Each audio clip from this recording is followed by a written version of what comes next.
Everybody, thank you. Thank you. Great honor. Please, thank you. Sit down, please.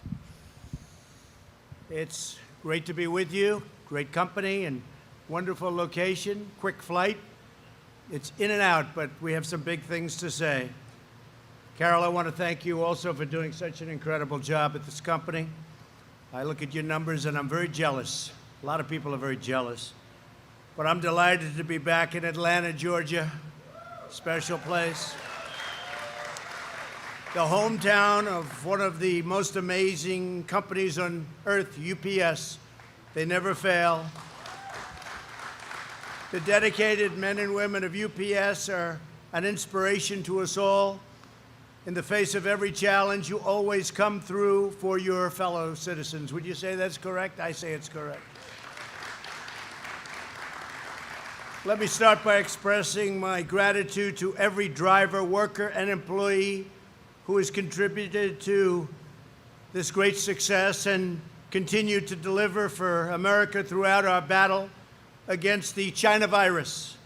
It goes by many different names, about 21 that I can figure. We maybe will use a different one every time we hit it. But whatever it is, it was a terrible thing, and it could have been stopped, and it should have been stopped right where it started, in China. Together, we will defeat this virus and emerge stronger than ever before. We're here today to celebrate a historic breakthrough that will transform the lives of workers and families all across our nation. For decades, the single biggest obstacle to building a modern transportation system has been the mountains and mountains of bureaucratic red tape in Washington, D.C. Before I took office, reviews for highways ballooned to an average of nearly 750 pages in length, and they were the good ones. They were the short ones. And I know because I was in business for a long time, and I had to go through a process that was so ridiculous. It was so ridiculous. We went through a process for building buildings, usually. It would take forever. By the time you start building, the market changed. You said, you know, the market was good when we started. Now the market's lousy. So you say, the hell with it. We won't build. Sometimes you start building and you say, that was a mistake. But we went through years and years of litigation and tumult, and it was just not good. But you go through it to an even greater extent. The maze-like approval process represented lobbyists that were very rich. They were making a lot of money. I remember I'd go up to Albany, New York, and I'd see my lobbyists up there. I said, what are you doing here? I knew what they were doing. They were trying to make it more difficult. So you had to hire them for more and more work. Spend millions and millions of dollars for nothing. But too often they caused massive delays on top of everything else. And that way they got their fees over a longer period of time. It's one of the reasons why, for example, the average Atlanta driver spends an incredible 77 hours in traffic during a short period of time. But all of that ends today. We're doing something very dramatic. We just completed an unprecedented, and I want to say it's absolutely unprecedented, top to bottom overhaul, should have been done years ago, of the infrastructure approval process, this approval process that has cost trillions of dollars over the years for our country and delays like you wouldn't believe. This is a truly historic breakthrough, which means better roads, bridges, tunnels, and highways for every UPS driver and every citizen all across our land. Together, we're reclaiming America's proud heritage as a nation of builders and a nation that can get things done. Because with these horrible roadblocks that were put in front of us, you couldn't get it done. No matter how good you were, you couldn't get it done. You'd wait and wait. You'd go to the next step. You say, you can't start the next step until you finish the first. Joining us for the special occasion are Council of Environmental Quality Chairman Mary Newmeyer. Where's Mary? Mary, thank you, Mary. Thank you. Thank you. Thank you, Mary. Good. Secretary of Transportation, a very special woman, a great woman, somebody that has done an incredible job, Elaine Chao. Elaine. And she was very much instrumental in getting this done. And when Elaine speaks, we all listen, but she was very much instrumental. Secretary of Agriculture, a man who's done a fantastic job for our farmers and ranchers, Sonny Perdue. Sonny. I learned more about farming from Sonny Perdue than all of these consultants that came in. I learned more in a half an hour from that man right there. We had a great call today with the farmers, too. Great call. They're doing very well. A lot of good things have happened, right, Sonny? A lot of things have happened. They were targeted by China. They were targeted by others. We just signed the USMCA, which is phenomenal for our country and our farmers. Got rid of one of the worst trade deals in history, NAFTA. One of the worst trade deals ever. How anybody could have signed it. But worse, how anybody could have let it run for 25 years or whatever it was. They just took advantage of us. We had 60,000 empty plants and factories in our country by the time that mess got finished. So we just signed a great deal, USMCA. It's the largest trade deal ever made. Mexico, Canada, the largest ever made. I know Sonny would like me to thank the UPS, all of the drivers and workers for all of the help in delivering nearly 30 million meals to rural children throughout the country for our Meals to You program, Meals to You. You know what that is? Meals to You. You do, right? We're also pleased to be joined by a great senator, somebody that's done a phenomenal job. And I can tell you, look, he's a friend of mine, so I'm a little prejudiced, but he's a man that's respected by everybody on both sides of the U.S. Senate. He works hard. He loves your state.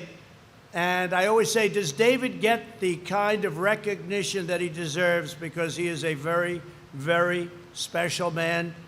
David Perdue. Where's David? David, thank you. And a woman who's come in and done a great job, and she's been so supportive of me and the agenda, and a good person, a good woman, with a husband who's a terrific man. Senator Kelly Loeffler, thank you very much. Thank you, Kelly. Great job, Kelly. And warriors, these are warriors. These people fought for us through thick and thin, through very, very unfair territory. We were treated terribly, and they came in and they turned out to be tougher than the other side by a lot. And I just want to introduce Representatives Rick Allen. Rick, thanks, Rick. The great Buddy Carter, Buddy. An incredible spokesman, an incredible man and friend, Doug Collins. Doug, thank you, Doug. Great job, Doug. Drew Ferguson. Drew, thank you very much, Drew. Jody Heiss. Jody, thank you, Jody. Great job, Jody. And Barry Loudermilk. Barry, thank you very much. And also two people, friends of mine, they'll be there soon, in my opinion, because they have to be, because we need all the help we can get in Washington. Karen Handel. Karen, thank you very much, Karen. Thank you, Karen. And Rich McCormick. Rich, thank you. They'll be there soon, I hope. I hope. We need them. We need them. Get them in there. Thank you as well to a man who I became very good friends with, a man who was running against somebody that was unbeatable, running against a superstar. I said, oh, she's a superstar, wow. Can you beat superstars? I don't think so, but he figured out how to beat a superstar, and I don't know, is she still a superstar, Brian? I'm not sure. I'm not sure. I don't think so. I don't know. Superstars don't lose, do they? Governor Brian Kemp. I'll tell you, what a warrior he is. He's tough. He's tough, and he's done a great job, and you've done a great job in every aspect of running this incredible state, and I've always been there for you. He was saying when we met at the plane, everything we've needed in Georgia, you've been there for, and that's right. That's right. Perhaps more important than Brian, however, right? Far more important is Georgia First Lady Marty Kemp. Thank you very much, Marty. And watch, please, those mail-in ballots. You're going to watch Second World War, and people went to vote. Now they're saying, let's use this as a chance not to vote. And there's been tremendous corruption on mail-in ballots. So absentee ballot, great. Mail-in ballot, absolutely no good. It makes no sense. A governor sends out millions of ballots all over the place. They don't know where they're going. They're going to wherever. I have a friend who got one for his daughter, another one for his daughter, and then a second one for the first daughter. They didn't know what to do with them. I had another friend, a really wonderful guy who's lost his son 7 years ago, Robert, his son Robert, and his son was sent a mail-in ballot. He called me, he said, what do I do? I just got a mail-in ballot for Robert. Robert died 7 years ago. So it's a terrible situation if they decide to use it, and we'll see what happens. There's a lot of litigation, a lot of court cases right now, and it makes sense. Just think of it. Millions of ballots. In California, they're sending out millions of ballots. They don't even know who. Maybe they know too well who they're sending them to, and maybe it's the people that don't get it. Maybe it's an area of Republicans or Democrats that don't happen to get any ballots. We've had a lot of problems. Just take a look at what's gone on over the last month, and take a look at Paterson, New Jersey. Small city in New Jersey. I think they said something like 20% of the ballots were corrupted or something happened with them. 20%. And even in the 2016 election, 1% are in question. But I don't want to talk about that one because I won, so I don't want anyone going back and looking, all right? I'm not going to talk about 2016. That was the greatest election, and now we have to do something very important. We have to keep it going, or this country will be in big, big trouble. I want to thank also for being here, Georgia Attorney General Chris Carr. You're the one, Chris. Watch that, Chris, will you? You're going to watch that, Chris, please, okay? You got to speak to the man that handles it. You know what I'm talking about. Got to do it. Thank you, Chris. It's in good hands. Superintendent Richard Woods. Richard, thank you very much. Thank you. And members of the Georgia Public Service Commission and the State Senate and House Transportation Committees. Got a lot of politicians in this room. And really, good luck to Karen and to Rich. Go out and go get them. You're great people. Today's action is part of my administration's fierce commitment to slashing the web of needless bureaucracy that is holding back our citizens. I've been wanting to do this from day one. And we started it on day one, literally on day one, but it takes a long time. You have statutory requirements. You have a lot of different roadblocks, even to changing it. But the change you'll be hearing about in a minute, and it's one of the biggest things we can be doing for our country. The last administration increased the Federal Register by 16,000 pages of job-killing regulations. Under my administration, we have cut the Federal Register by nearly 25,000 pages. More than any president in history, whether it's 4 years, 8 years, or in one case more. And we, frankly, this I would think is maybe the biggest of all. We did the U.S. Waters, you saw that, the U.S. Waters Act. That was a big one. That was a big one. I thought I was going to take a lot of heat when I did that, and instead it was just the opposite. People came up, grown men that had never cried, even when they were a baby. They were standing behind me when I signed that bill at the White House, and they were crying. They were crying because we gave their life back to them. That took their life away. It took their livelihood away. It was a big, big moment. But this is a big moment today, too, probably, possibly equally as big. Today's action completely modernizes the environmental review process under the National Environmental Policy Act of 1969. We are cutting the federal permitting timeline from a staggering 10 years, 15 years, 18 years, 21 years. You know the story. You've seen it. Projects that start out, a young guy heads the project. By the time it gets approved or disapproved, in many cases disapproved, usually disapproved, he's getting ready to retire. So what did you do for your life? I worked on one project. We didn't get it through in the end. Now, we won't get certain projects through for environmental reasons. They have to be environmentally sound. But you know what? We're going to know in a year. We're going to know in a year and a half. We're not going to know in 20 years. So we're cutting the federal permitting timeline for a major project from up to 20 years or more, hard to believe, down to 2 years or less. So we have it down to about 2 years right now, Elaine, and I think 2 years or less. And our goal is 1 year. And you may get disapproved. They may vote at the end. They didn't like something environmentally or safety-wise. And I'm all for that, but you're not going to devote a lifetime to doing a project that doesn't get approved or that gets approved. And oftentimes when it gets approved, it comes in at 10, 20, 30 times the cost. There's a highway in a certain state, short road, not even a highway, I guess, more of a roadway. And they put in, it was a straight line from point to point. By the time they finished it 18 years later, it was this. It cost tens of times. It cost many, many, many times more than the original. Is a dangerous roadway because there's turns. You got to be in good shape. You got to be wide awake to make those turns. You got to see those things. You have to see the guardrails. Boom. They had a simple straight roadway, and now they build it. They end up, took 17 years to get it approved, ended up costing many, many times what the original estimates were, and it's no good.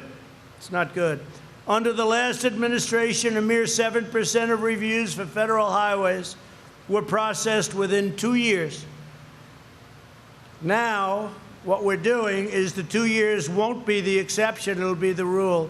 So what we're doing is we're going to have that coming down at a much steeper rate. This will reduce approval times for highways alone by at least 70%.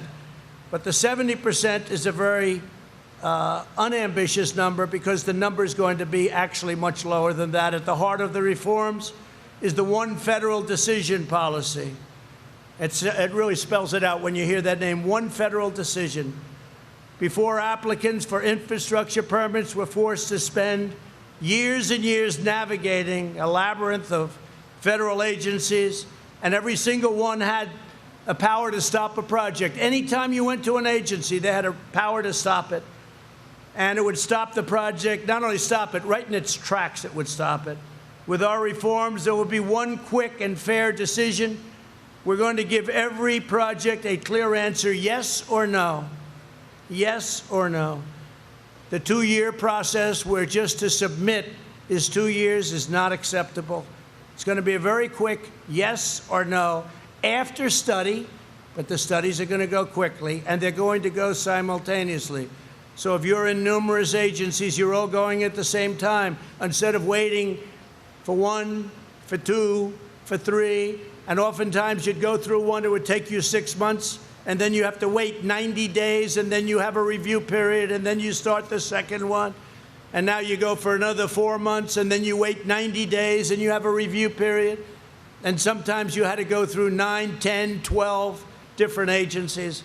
So even if you did absolute rapid, it was many, many years before you could even think about starting it. We have up here, by the way, that's a chart of the old system and the new system. And I think the new system is better.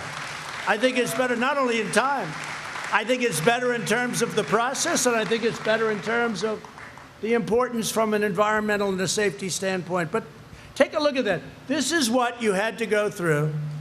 In fact, it was much more dramatic when I first came up with this about a year ago. We took that and we rolled it out. It was so dramatic. And it just kept going and going. So the difference is that, and many of those steps you had to wait before you could even think about going to the next one, and you had to get full approvals. Any one of those colors where there was a problem or a rejection meant it was dead.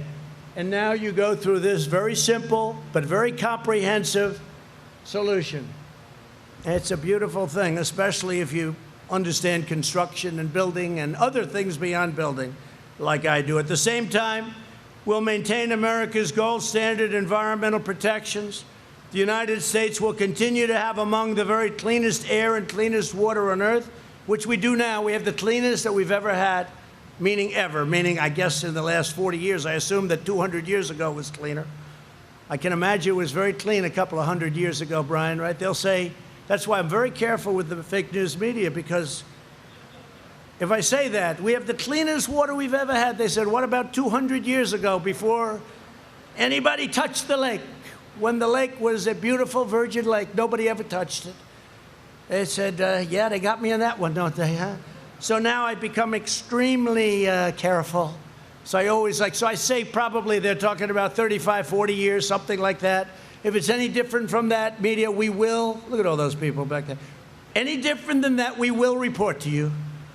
We will make an amendment. We'll never make a correction because I don't like doing that. One of the first projects accelerated by these reforms will be the planned expansion of I-75 right here in Georgia. That's in honor of your wife, in honor of Marty. Okay, that's in honor of Marty. They've been looking to do that for many years, right? But the governor's going to get it done.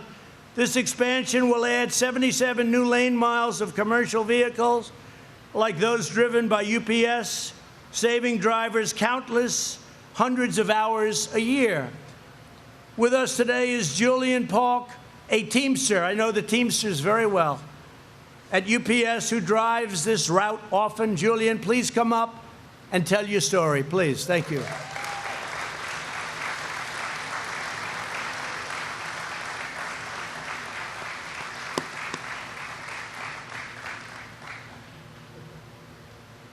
Thanks, Julian. Good afternoon. Hi, my name is Julian Polk. It's a great honor to be in front. I'm especially grateful for my wife being here with me today for 14 years. I spent the first 16 years of my career driving a package car, going from house to house. But in my last 3 years, I've been in the big rigs, mostly on 75. And throughout 75, we have approximately 765 trucks in Metro Atlanta. 64 of those travel from McDonough to Macon, Georgia, which is about 100 miles round trip. So with the congestion and all of that, it kind of makes it to where it's hard to get there and create all the time commits. So every time I've loaded my truck, whether it was medical equipment, a gift to someone's, a loved one, that time in transit was very important.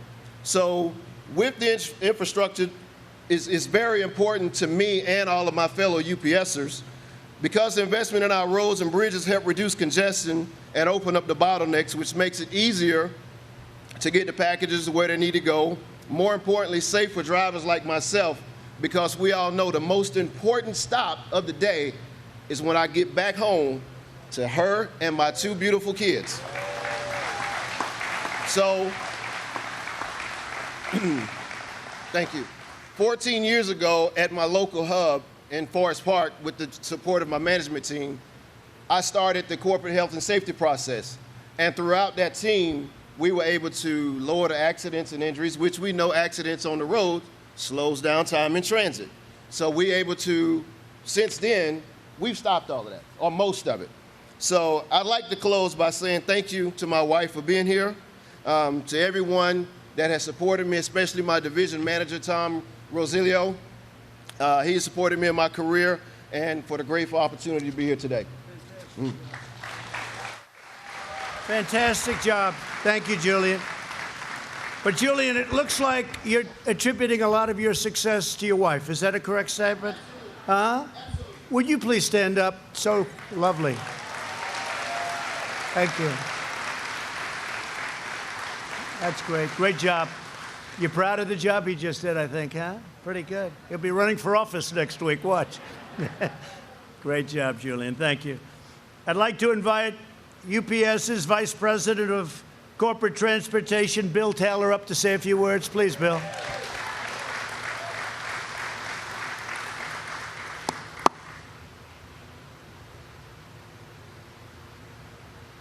Thank you, Bill. Thank you very much. Good afternoon. Thank you for visiting the UPS Gateway, President Trump. Thank you very much. I am so proud to be a 37-year veteran of this great company. I started my UPS career as a part-time hourly employee when I was still in school back in 1983. When I graduated from college, I went into management, and throughout my career, I've had the opportunity to work in our airline, in our freight transportation operations, and also in our package delivery operations throughout the United States. I'm now preparing to retire. When I think about UPS, all of us at UPS, and Julian's a great example, all of us at UPS worked through some very tough times through our careers, whether it's hurricanes and natural disasters, or some type of national event like 9/11 and now COVID-19. But all of us at UPS also look at that as a great opportunity to serve this great country and help bring the country through and remedy those tough situations.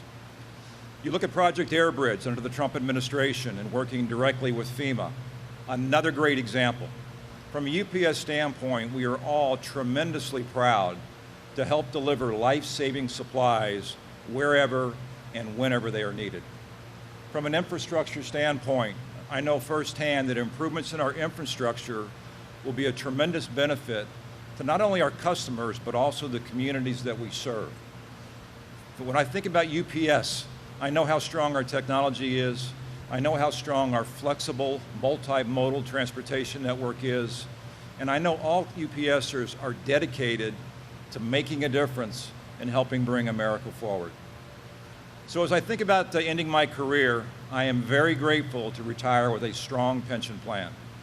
I hope the same for all essential workers who have a pension plan currently hung up, that they can enjoy the same when their work is over.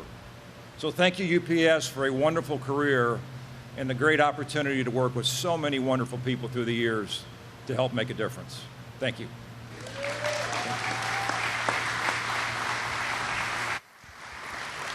Thank you very much, Bill, and good luck. Carol, I don't think I'd let him retire. He's got about 30 years left in him at UPS. Can't believe you're retiring. That's terrible.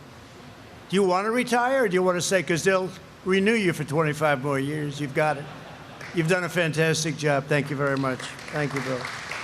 Really great job. Here, as well as the Commissioner of Georgia Department of Transportation, Russell McMurray. Russell, please come up and say a few words. Thank you.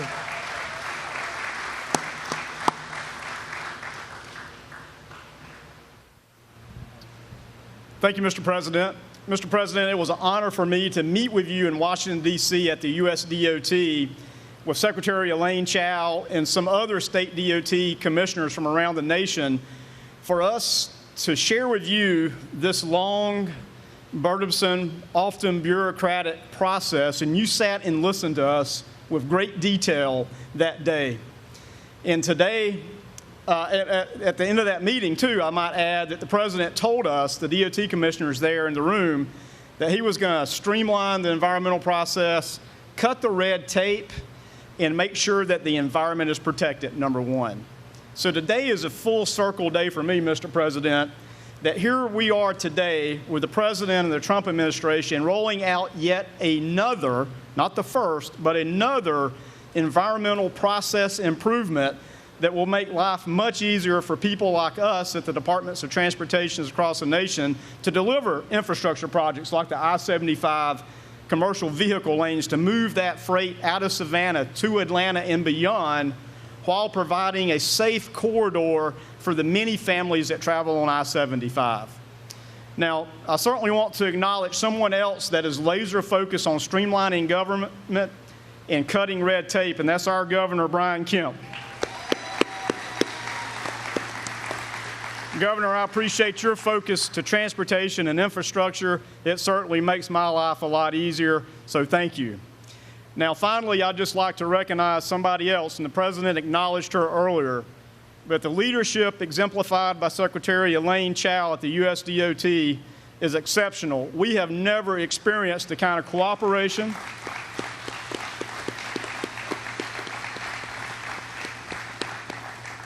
we at the Georgia DOT's never experienced this type of cooperation from your administration, Mr. President, that we enjoy today. So thank you for your leadership, and thank you for the partnership you share not only with Georgia, but all the states. Mr. President, thank you for making this happen. Thank you. And Russell said that so well because there have been many steps that we've made over the course of the last 3 years that allowed us to get to this big, giant step. This is a big deal. And this is front page all over this country. And frankly, nobody realizes what it means other than the people that are in this room and others that do what you do. But the fact is, this is something that nobody thought was possible. But it was all those little steps, Russell, that allowed us to get to this step, bureaucratically and in every other way. So thank you very much, and you've done a great job. Appreciate it. We're also joined by Janelle King, a small business owner here in Atlanta. Janelle, please come up and say a few words, please.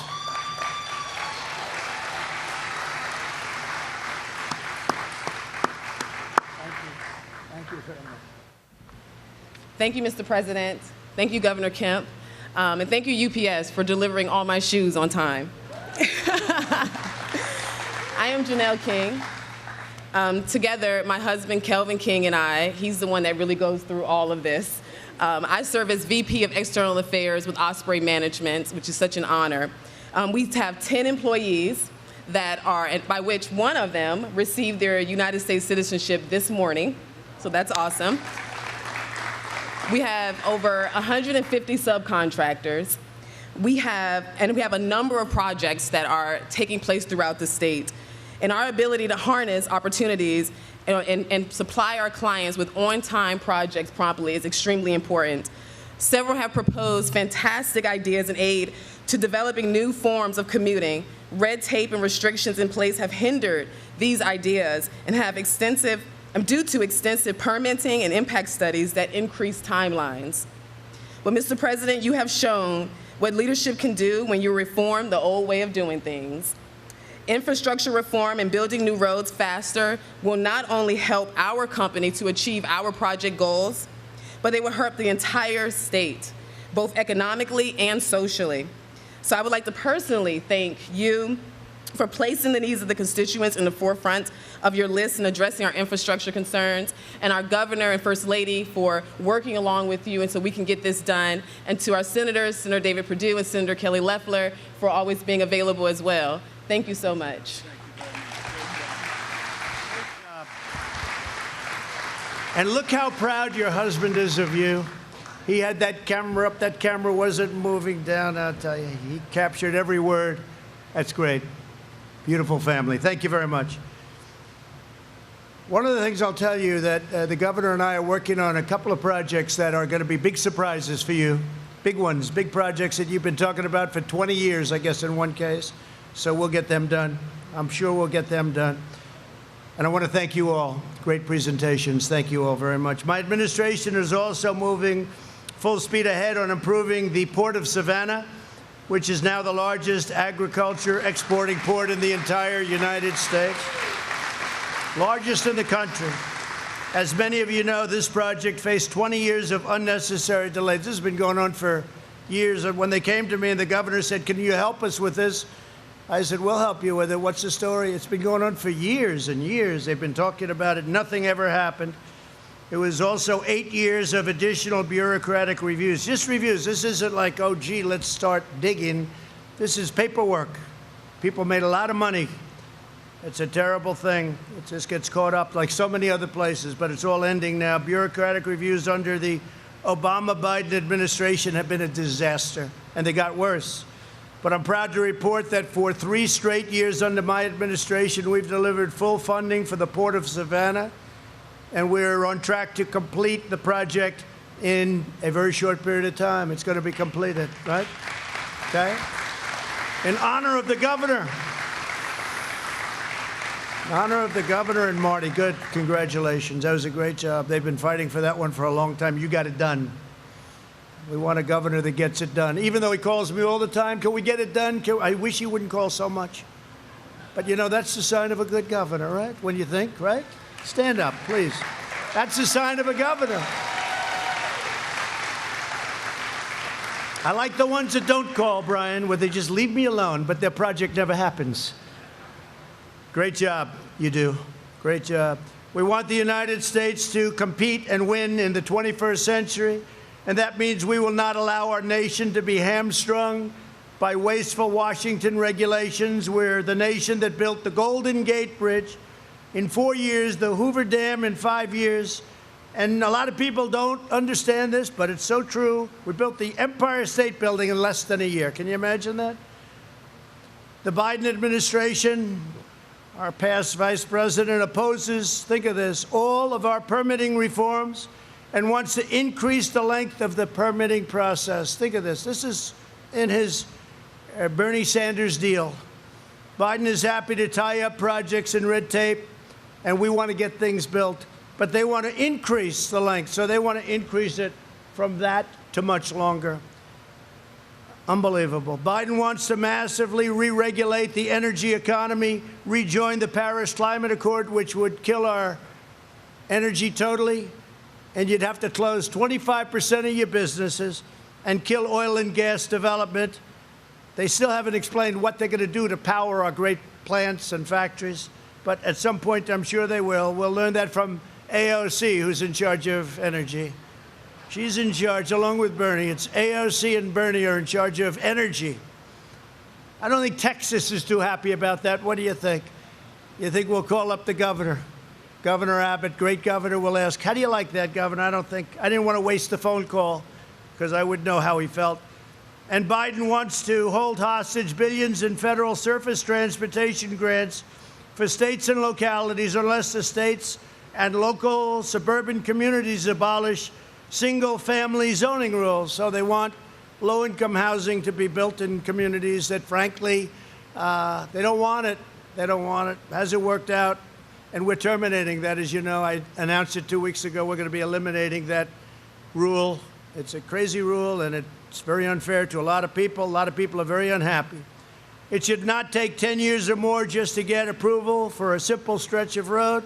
Special interests in Washington will never begin. They will never begin to let you breathe. They will never. That's not their business. Their business is the opposite. And we will do vetoes wherever necessary in order to make sure everything happens and happens quickly. We're not giving a veto for one thing, America's future. There will never be a veto for America's future. So my goal, my mission, and my commitment to each of you is very simple. America's infrastructure will be the envy of the entire world as it was many, many years ago. We built the interstate highway system during the Eisenhower administration, a long time ago. And since then, it's gotten worse and worse and worse, and more bureaucratic and more bureaucratic. And now we're freeing up, and we're going back probably to around 1952. We're going back to a long time ago. And again, you have to get permits. We want safety. We want to be totally involved with the environment. We want our environment to be better than it would be the other way, the long way. But you're going to get your answers quickly. One way or the other, you're going to get those answers very quickly. And if the answer is a big, beautiful yes, you're going to start construction immediately. You're not going to wait around for 10, 12, and 20 years. Our bridges, tunnels, freeways, and airports will no longer be the site of shame, but they'll be a source of pride. From coast to coast, town to town, we're constructing new roads, railways, runways, and waterways. You know, we had many cases where they'll get federal funding to build a highway, then it'll take them forever to get the approval. And by the time they have it approved, they need 10 times more money. They come back to the federal government.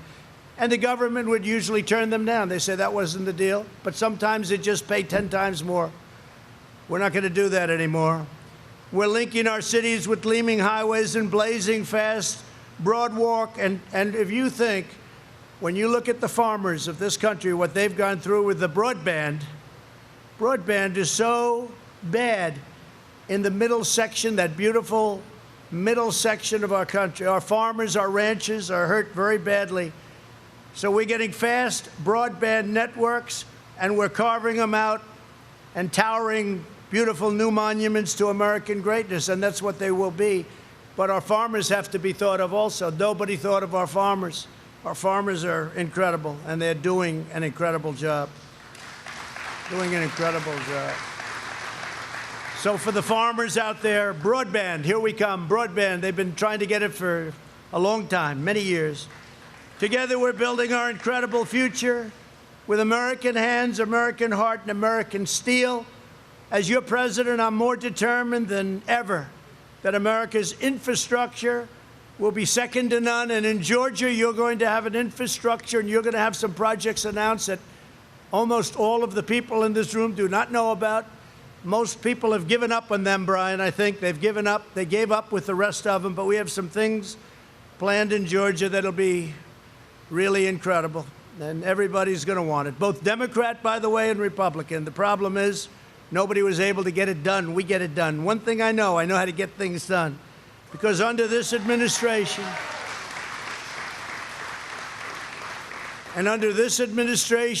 we will always put America first. We were putting other countries first. Now we're putting America first. So I want to thank everybody for being here. I want to thank and congratulate UPS on having a great run, many years, but a great run recently. You've done a fantastic job. Whether it's Skybridge or anything else that we've done with you, you've been fantastic. I really appreciate it. But especially I appreciate a state called Georgia.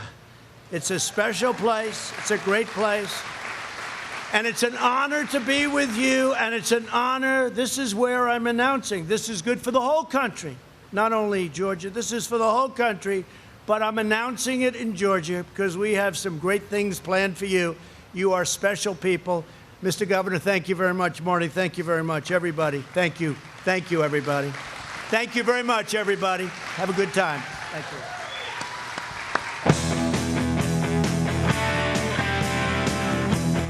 All right, everybody. Again, that was President Donald Trump at